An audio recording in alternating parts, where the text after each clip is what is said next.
name is Bryant. I'm 17 years old. With the hunger, the motivation, and the desire to be the best possible basketball player that I could be. With the 13th pick in the 1996 NBA Draft, the Charlotte Hornets select Kobe Bryant from Lower Merion High School in Pennsylvania.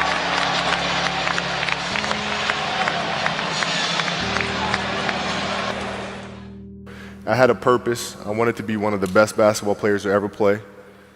And anything else that was outside of that lane, I didn't have time for. I made that deal with myself at 13 years old. So everything I saw, whether it was TV shows, whether it was books I read, people I talked to, everything was done to try to learn how to become a better basketball player. Everything, everything. And so when you have that point of view, then literally the world becomes your library to help you to become better at your craft. So at 13 years old, I had a I had a kill list.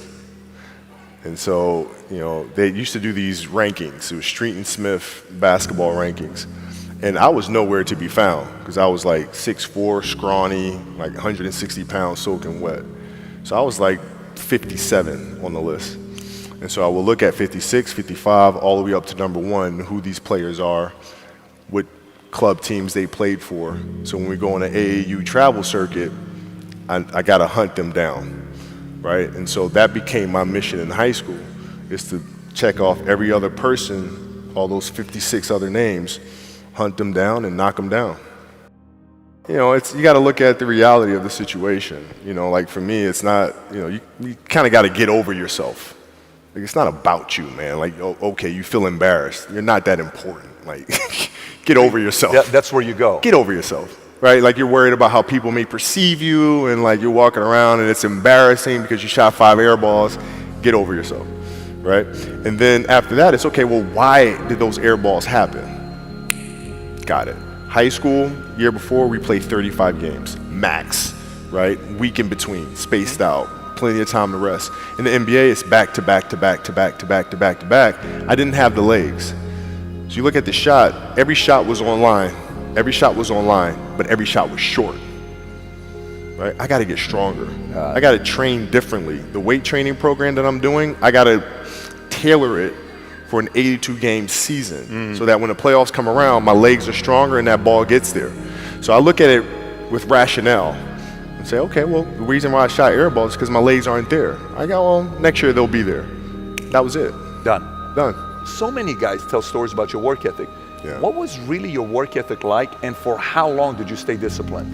Well, I mean, every day. I mean, since for 20 years. I mean, it was an everyday process and trying to figure out strengths and weaknesses. For example, jumping ability. Man, my vertical was a 40, it wasn't a 46 or a 45. My hands are big, but they're not massive, right? So you got to figure out ways to strengthen them so your hands are strong enough to be able to palm a ball and do the things that you need to do. Quickness, I was quick, but not insanely quick. I was fast, but not ridiculously fast, right? So I had to rely on skill a lot more.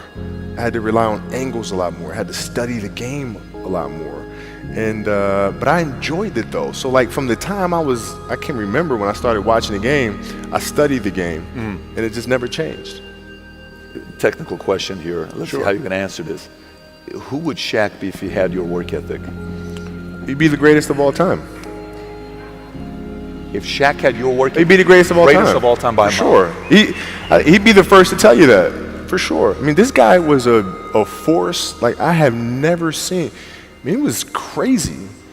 You know, a guy at that size, generally guys at that size are a little timid and they don't want to be tall. They don't want to be big. Man, this dude he did not care. He was mean. He was nasty. He was competitive. He was vindictive. I mean, I wish he was in the gym. I would have had fucking 12 rings. What is the conversational life like with your wife and kids to say, listen, this is what I'm doing? How did that conversation go? Well, with the kids, it's different. So like the communication with our children is that Pops is working hard. This is the level of attention to detail you need to have in everything you do. So it's setting the example. Same thing with my wife. My wife's a stay-at-home wife. It's the hardest job, man. Right? So she works really hard at that. I mean, it's, and so her attention to detail with that as well are examples for our children. And then for my wife, it's, she's as competitive as I am. So she's like, listen, man, if you're going to be out here training 8 hours a day, if you're going to spend 9 months out of the year away from your family, you better fucking win the championship. But it's a balancing act. And that's the thing that's important, is understanding that we have to have so much energy.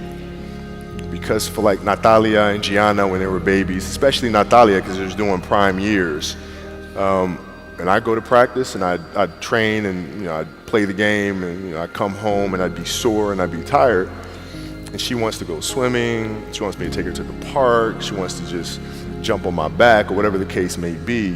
You can't say, I'm too tired, I'm going to lay down. That's not fair. She don't know what the hell's going on, right? And if this was a game, you'd suck it up and play.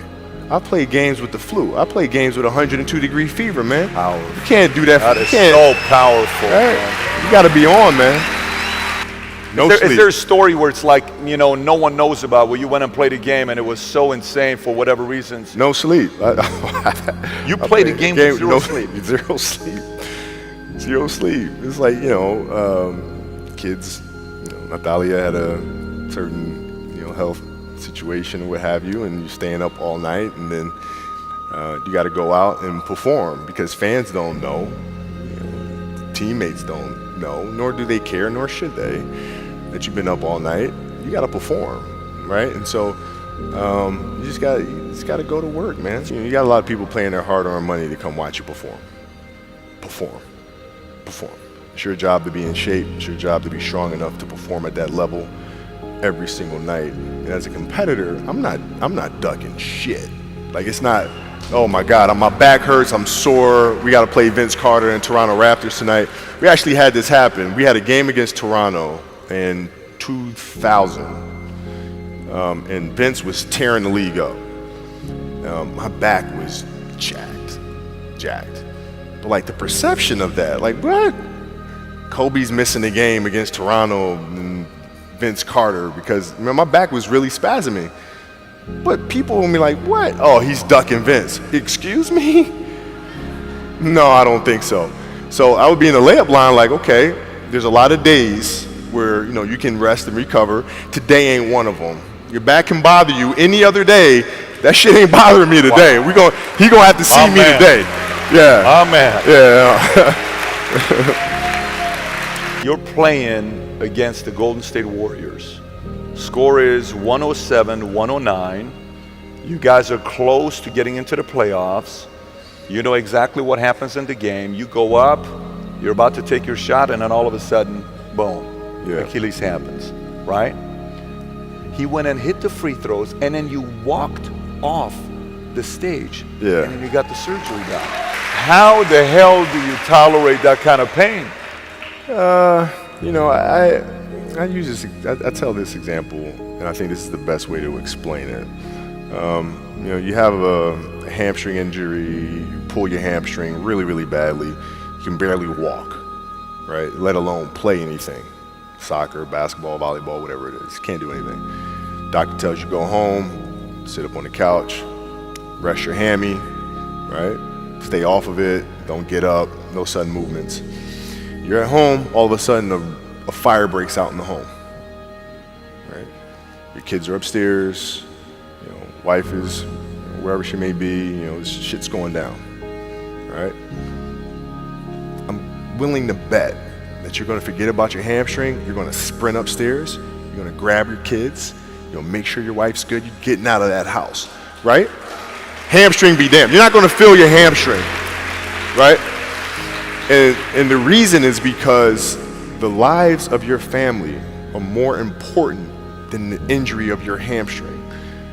And so when the game is more important than the injury itself, you don't feel that damn injury. Not at that time. I went in the trainer's room, my kids are in there, and they're looking at you and stuff, and I'm looking at them, and I'm like, it's all right, Dad's gonna be all right. It'll be fine. It'll be all right. It'll be all right. It'll be all right. As a parent, you gotta set the example. You got to set the example. This is another obstacle. This obstacle cannot define me. It's not going to cripple me. It's not going to be responsible for me stepping away for the game that I love. I'm going to step away on my own terms. And that's when the decision was made that, you know what, I'm doing it. I'm doing it. As parents, you got to lead by example. If you want your kids to do whatever it is they want to accomplish in life, you have to show them. You can't. You got to show them. And that's what I tried to do.